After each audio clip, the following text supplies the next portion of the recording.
My wife abandoned me and our sick son to live her life. 3 months later, she comes back as if nothing happened, but we kicked her out. Hello everyone. I never thought I'd write something like this, but I need to vent because I feel like my head is going to explode.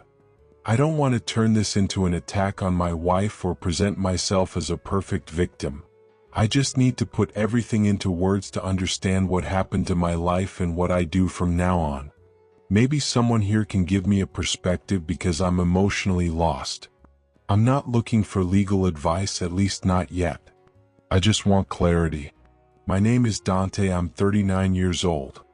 I'm married, or at least I was until recently, to Myra, 37. We have twin sons, Luca and Lino, both 9 years old. Lino is a completely healthy child, very bright academically. He learns quickly and integrates well with other kids. Luca is also a loving, affectionate, and sensitive child, but he was born with respiratory complications that affected his development in the early years. He's functional, he plays, runs, speaks well, but his cognitive ability is a bit below average. Doctors say his understanding is equivalent to that of a 6-year-old. It's not dramatic, but it does require more support, patience, and time. I never saw that as a burden. He's my son and I love him. But for Myra it was always different. We met on a graduation trip. I was finishing business administration, and she was studying graphic design. She caught my attention because she was spontaneous, sociable, full of energy. I was more reserved and structured, and she had that free spirit that made me step out of my comfort zone. We talked a lot during that trip. Not love at first sight, but an immediate connection. When we got back, we started dating and everything flowed very naturally. We were together for 2 years before getting engaged. We never had big arguments in that stage, though from the beginning it was clear that I was more responsible and future-focused, while she lived more in the present. At the time, I saw those differences as complementary. We got married at 28 with good jobs and clear plans. We wanted to save, travel, and eventually start a family. Having kids wasn't urgent, especially for her, who said she wanted to live her life before taking on big responsibilities. But a year after the marriage, she got pregnant with the twins. It wasn't planned, but we didn't see it as negative either. I was excited. She accepted it at first, though worried about pausing her personal projects. The pregnancy got complicated from the 6th month. Lack of oxygenation especially affected Luca, who needed neonatal intensive care. We spent weeks in the hospital. I was there every day. Myra was too, but from that moment I noticed something I couldn't interpret back then, a mix of frustration, fear, and anger. She never directly blamed Luca, but she'd say things like, "I don't know if I'm ready for this. Everything would have been different if I hadn't gotten pregnant so young," or "What if Luca always needs help?" I tried to calm her, but over time that discomfort turned into resentment. When Luca started school, his cognitive difficulties became more evident. Homework took him longer. He needed more detailed explanations and constant reinforcement. Lino finished quickly, Luca didn't. I'd help when I could, but I worked long hours to support the home, so most of the burden fell on Myra. She was a stay-at-home mom. She decided that when the twins were 1 year old because she said she couldn't handle the pressure of working and raising them at the same time. I agreed, thinking it would be temporary. Without realizing it, that dynamic became permanent and I ended up paying for everything: mortgage, food, utilities, insurance, school, therapies, doctors. I never complained because I thought it was the right thing. Over time, Myra started saying she felt trapped, that she'd left her life behind, that she no longer knew who she was outside of being a mother. She'd say she couldn't develop herself, that she had no time for herself. I'd offer options: hire a nanny, pay for courses, cover studies, or even emotional therapy. She never accepted anything, or there was always a reason not to. Where I saw normal stages of adult life, she saw chains. But the biggest resentment was toward Luca. She didn't treat him badly every day, but when something went wrong, she'd point to him as the source of her frustrated life. Once she told me crying, "I didn't want a life where I have to care for someone forever. I don't want to be a nurse, I want to be a woman, I want to live." What triggered everything happened a few weeks ago. It was Thursday night. I'd arrived late from work because a project was delayed and I had to deliver urgent reports. When I walked in, I heard yelling from the living room. Luca was crying and Myra was in front of him with the notebook in hand. They were doing multiplication and Luca had gotten it wrong several times. She was yelling, "It's impossible that you don't understand something so simple. Lino finished half an hour ago and you're still here." Luca was trembling. Lino was watching from the stairs, not knowing what to do. I approached, asked her to calm down, and Luca hugged me as if he was afraid of her. And then something happened that had never happened before. She slapped him hard on the shoulder. It wasn't a light push, it was with force. Luca burst into tears. I lost control. I told her she couldn't treat him like that we needed to handle this differently. She exploded. She said she couldn't take it anymore, that this wasn't the life she wanted, that she hadn't asked for this, that she felt dead inside. I yelled too, and I admit it. It was an intense argument full of built-up rage. But what she did next was something I never imagined. She went upstairs, grabbed a small suitcase, a few clothes, her wallet, and before leaving said, "I need to be happy. I can't stay here anymore. You take care of them. You're the one who wants this life." She opened the door and left without looking back. That was 3 months ago. Since then she hasn't called even once. She doesn't ask about Luca. She doesn't ask about Lino. She closed her social media. She doesn't respond to messages. Her family claims they don't know where she is, though I'm not sure if I believe them. Her mother told me that Myra needed a break and that I was also to blame for demanding too much from her. I don't understand what demanding too much means when I was practically carrying everything. My kids ask me where their mom is. Luca asks with sadness, Lino with anger. I don't know what to say. I don't want to speak badly of her, but I don't want to lie to them either. I'm working more than ever, reorganizing my schedules, taking care of the house, preparing meals, trying to maintain a routine. I'm tired, but I'm not going to abandon my kids. I still don't know what to do legally. I don't know what's next for us. I only know that everything collapsed overnight, or maybe it had been collapsing for years and I refused to see it. I don't know if anyone else has gone through something like this. I don't know what advice to ask for. Maybe I just needed to tell it. Update. It's been 3 months since Myra left our lives. At this point, I thought the absence would be permanent. Not because I wanted it to be, but because it was the most logical after not receiving a single message, call, email, or any sign of interest. I'd accepted that the story had ended in the most abrupt and cruel way possible. I was focused on moving forward with the kids, my job, and the routine we'd slowly built. But a few days ago, something unexpected happened, and I feel like I need to write it down to understand it. It was Saturday afternoon. We'd come back from grocery shopping, and Luca was drawing at the table while Lino watched cartoons. I was putting away the food when someone knocked on the door. I wasn't expecting visitors, so I thought it was a neighbor asking for something. When I opened it, there was my mother-in-law standing at the entrance, looking around as if evaluating the house before greeting me. I hadn't seen her since Myra left. It surprised me because she never came on her own initiative, not even to see how her grandsons were. She said she came to see the kids. I tried to stay calm and let her in. The kids got excited, especially Luca, who has always been more attached to her. It didn't take her 10 minutes to change the subject. She called me aside to the kitchen and in an apparently calm tone said, "Myra wants to come back, but she needs to know if you're willing."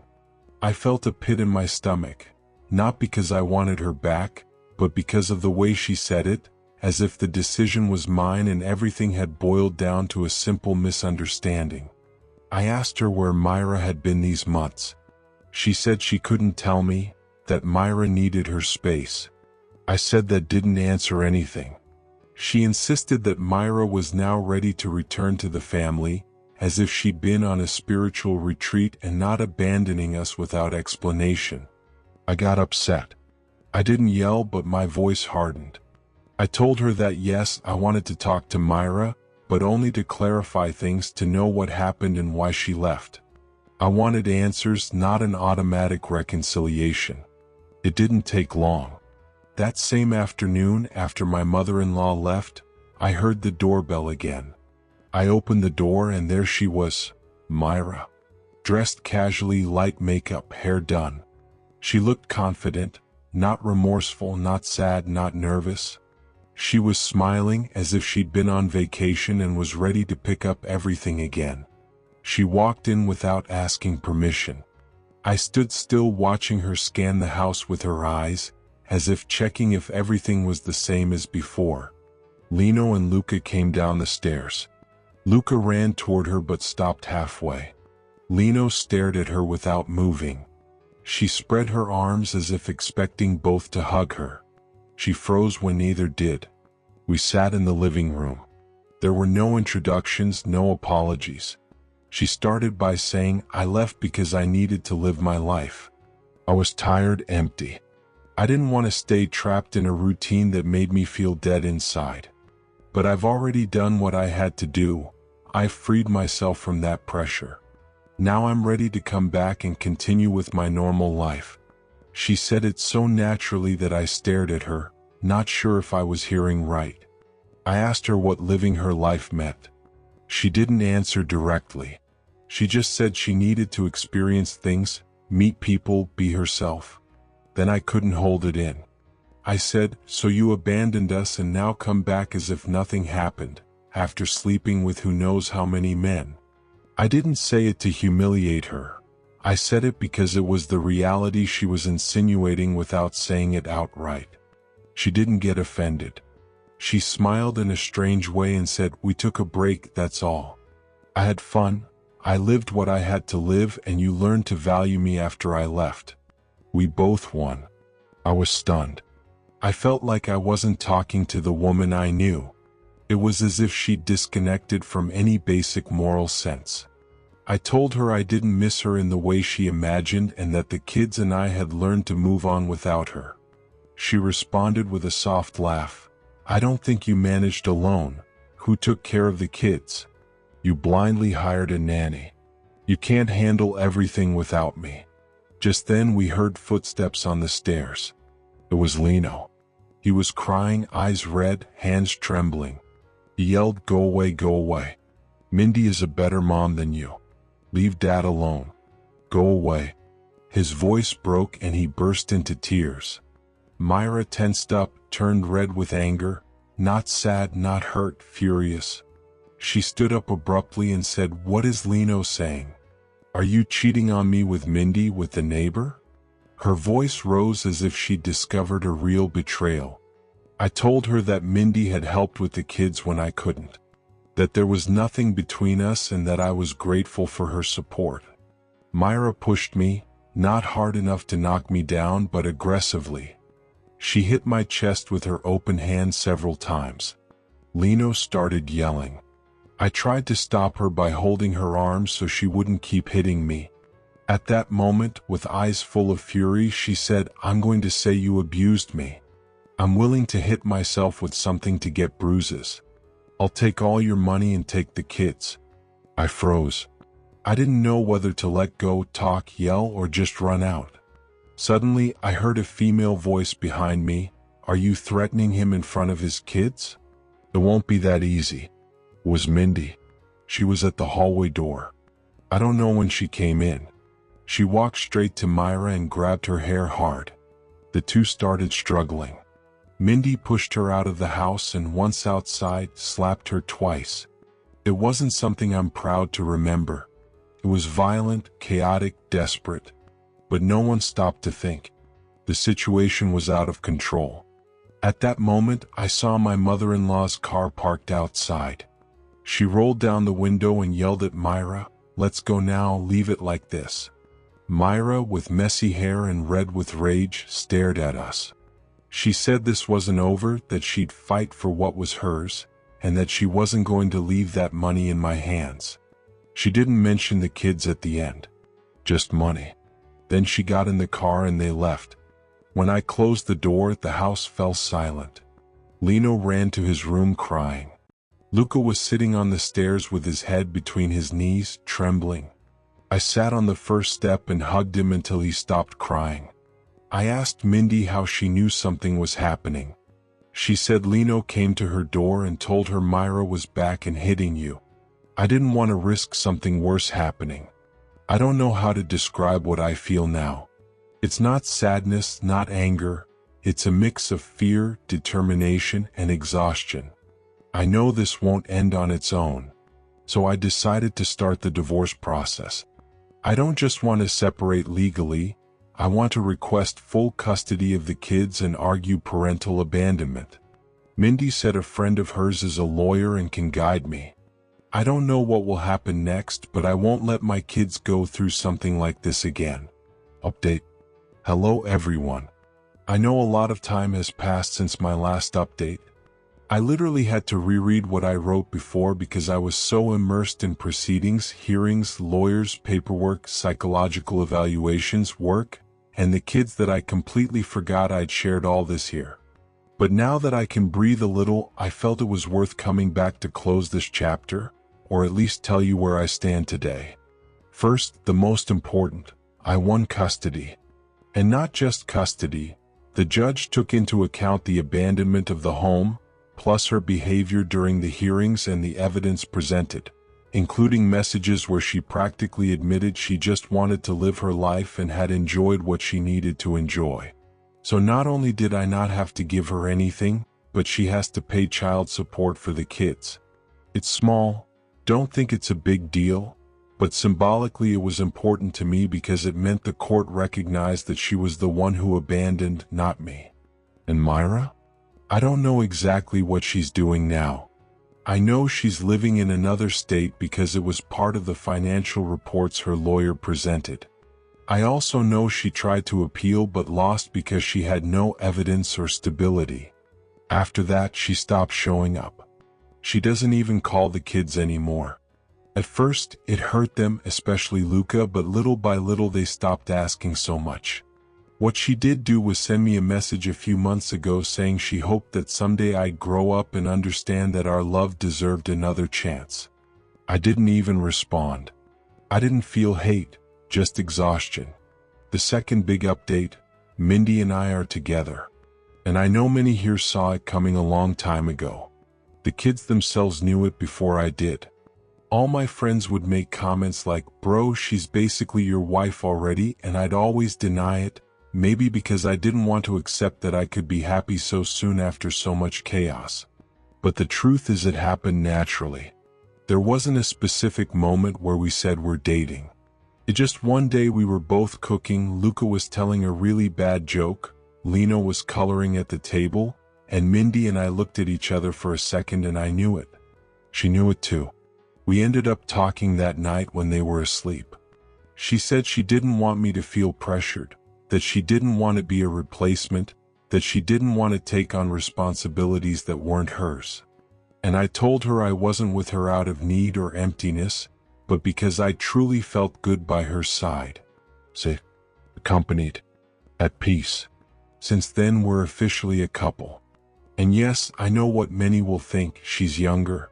At first I felt a bit bad, like I was stealing years from her or interrupting a different stage in her life.